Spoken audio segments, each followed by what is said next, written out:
महोदरा स्तुति। समागम्य स दैत्येन्द्रो ननाम स महोदरं भक्तिभावसमायुक्तः पूजयामास यत्नतः।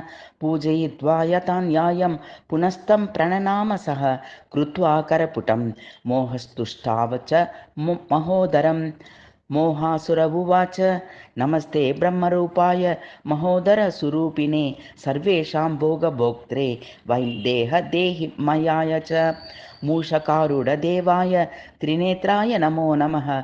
चतुर्भुजाय देवानां पतये ते नमो नमः। अनादये च सर्वेषामादिरूपाय ते नमः।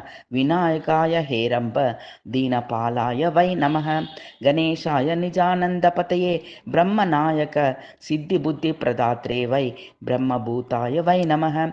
ब्रह्माभ्यो ब्रह्मदात्रे वै योगशान्तिमयाय च योगिनां पतये तुभ्यं योगिभ्यो योगदायकः सिद्धिबुद्धिपते नाथ एकदन्ताय ते नमः। शूर्पकर्णाय शूराय वीराय च नमो नमः। सर्वेषां मोहकर्त्रे वै भक्तेभ्यः सुखदायिने अभक्तानां विशेषेण विघ्नकर्ते नमो नमः। मायाविने च मायाया आधाराय नमो नमः। मायेभ्यो मायया चैव भ्रान्तिदाय नमो नमः।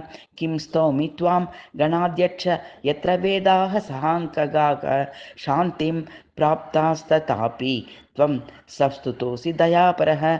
धन्यो मे पितरौ ज्ञानं तपः स्वाध्याय एव च धन्यं वपुश्च देवेश येन दृष्टं पदाम्बुजं। महोदर उवाच मदीयं स्तोत्रमेतद्वै सर्वदं यत्त्वया कृतं भविष्यति जनायैव पठते शृण्वते सुर मोहनाशकरं चैव भुक्तिमुक्तिपदं प्रदं भवेत्। धनधान्यम् आदिदं सर्वं पुत्रपौत्र सुखप्रदम्।